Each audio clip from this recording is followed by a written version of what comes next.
The two pillars of the portico.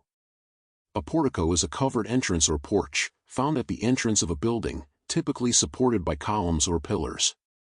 The portico of the St. Louis Temple with its two pillars reminds us of the two pillars that stood before the portico of Solomon's temple. When Solomon built the first temple in Jerusalem, he erected two massive bronze pillars at the entrance. The one on the left and to the north he named Yachin, pronounced Yachin, and the one on the right and to the south he named Boaz. To understand how they testify of Christ, let's start with the story of Ruth. The story of Ruth. Now it came to pass in the days when the judges ruled, that there was a famine in the land.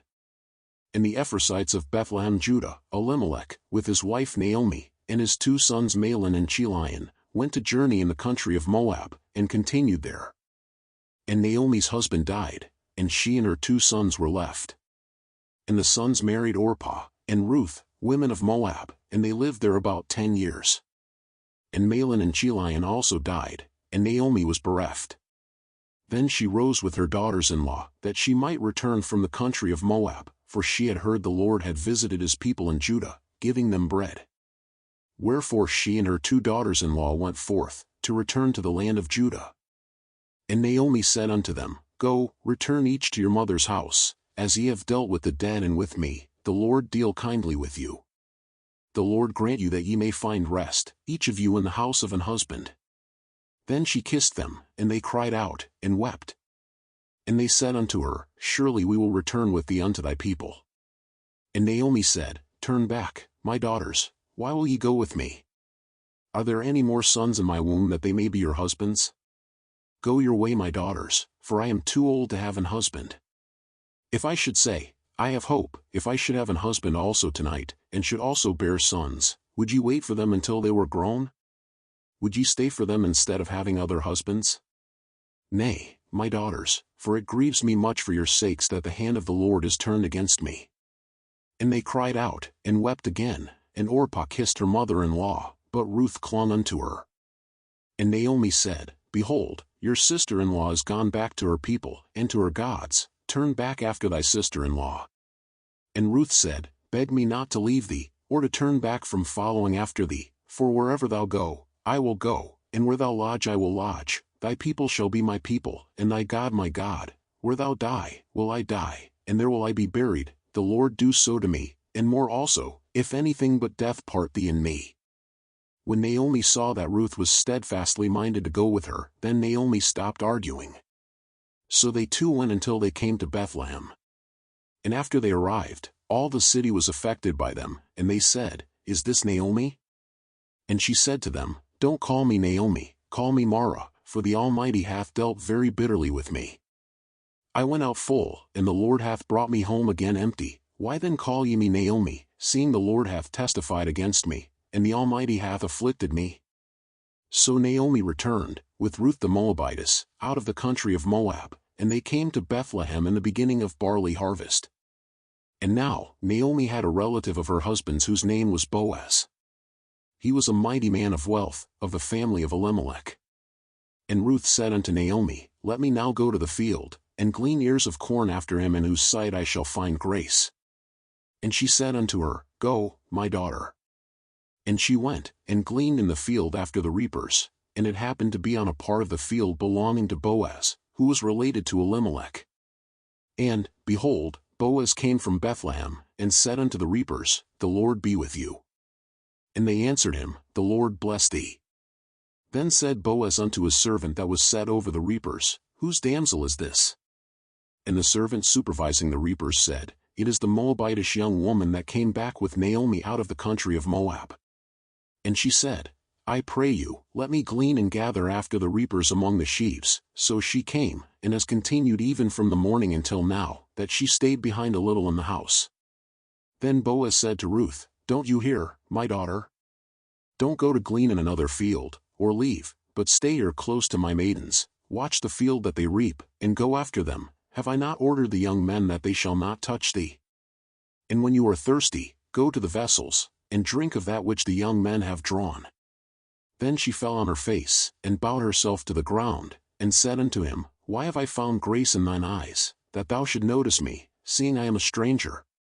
And Boaz answered and said, Everything has been shown to me, all that you have done for your mother-in-law since the death of your husband, and how you have left your father and mother, and the land of your birth, and have come unto a people whom you did not know before. The Lord recompense your work, and a full reward be given you of the Lord God of Israel, under whose wings you've come to trust. Then she said, Let me find favor in thy sight, my Lord, for that thou hast comforted me, and for that thou hast spoken friendly unto thine handmaid, though I am not like one of thine handmaidens.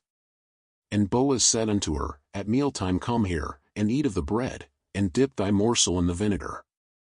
And she sat beside the reapers, and he handed her parched corn, and she ate, and was full, and left.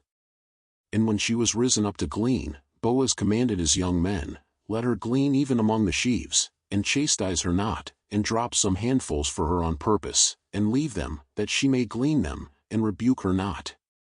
So she gleaned in the field until evening, and beat out what she had gleaned, and it was about an ephah of barley.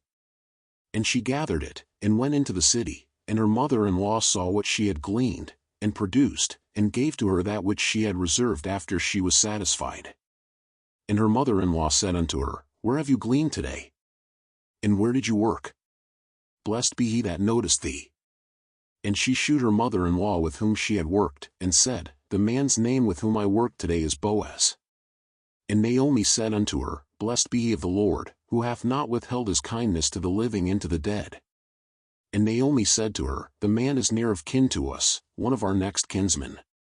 And Ruth said, He also said to me, Thou shalt stay close by my young men, until they have ended all my harvest.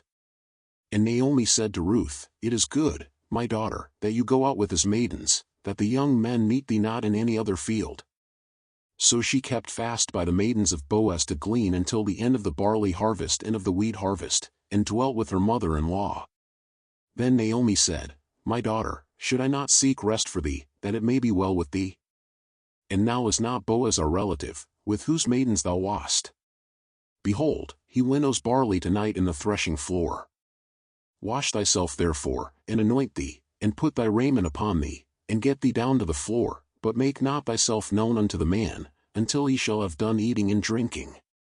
And it shall be, when he lieth down, that thou shalt mark the place where he shall lie, and thou shalt go in, and uncover his feet, and lay thee down. And it came to pass at midnight, that the man was afraid, and turned himself, and, behold, a woman lay at his feet. And he said, Who art thou? And she answered, I am Ruth thine handmaid, spread therefore thy skirt over thine handmaid, for thou art a near kinsman. And he said, Blessed be thou of the Lord, my daughter, for thou hast shewed more kindness in the latter end than at the beginning, inasmuch as thou followest not young men, whether poor or rich. And now, my daughter, fear not, I will do to thee all that thou requirest, for all the city of my people doth know that thou art a virtuous woman. And now it is true that I am thy near kinsman, howbeit there is a kinsman nearer than I tarry this night, and it shall be in the morning, that if he will perform unto thee the part of a kinsman, well, let him do the kinsman's part, but if he will not do the part of a kinsman to thee, then I will do the part of a kinsman to thee, as the Lord liveth, lie down until the morning. And she lay at his feet until the morning, and she rose up before being recognized. And he said, Let it not be known that a woman came into the floor. He also said, Bring your veil, and hold it. And when she held it, he measured 6 measures of barley, and laid it on her, and she went into the city. And when she came to her mother-in-law, she said, Who art thou, my daughter? And she told her all that the man had done to her. And she said, He gave me these 6 measures of barley, for he said to me, Go not empty unto thy mother-in-law.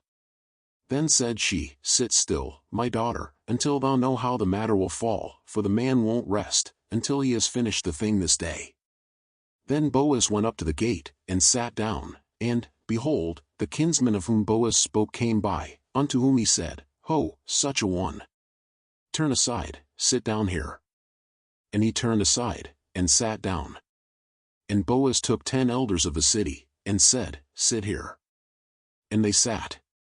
And he said unto the kinsman, Naomi, that is come again out of the country of Moab, sells a parcel of land, which was our brother Elimelech's. And I thought to promote thee, saying, Buy it before the inhabitants, and before the elders of my people.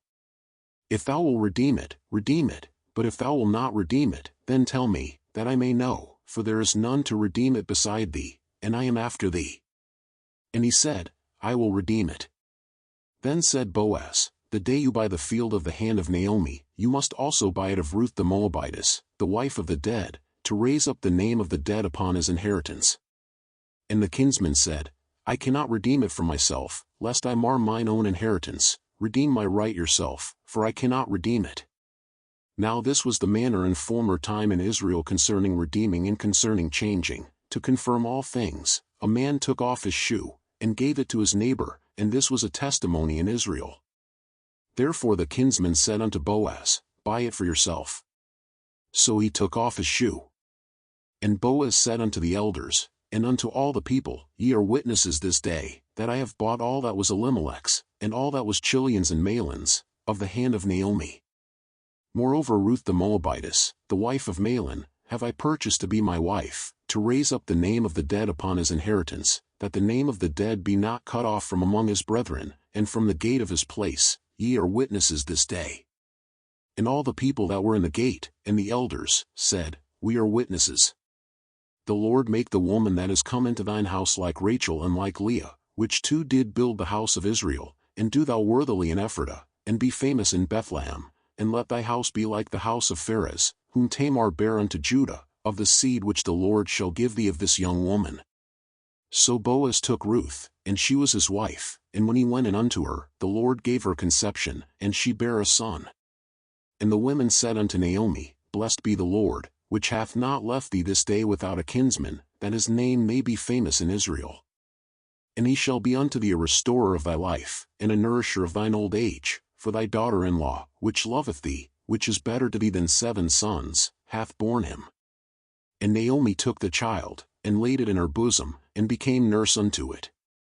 And the women her neighbors gave it a name, saying, There is a son born to Naomi, and they called his name Obed. He is the father of Jesse, the father of David, who was the father of King Solomon. In this story, Boaz is a man of God, a savior and redeemer of Naomi and Ruth. He typifies Jesus Christ. His Hebrew name means He, God, will establish. Yachin. We only know a little about Yachin. Yachin was a priest who was a chief of the fathers in the house of their fathers, one of the very able men for the work of the service of the house of God. 1 Chronicles 9 verses 9 to 13. But he and his name must have meant a great deal that King Solomon named one of the 2 pillars after him. Here is the story of the pillars.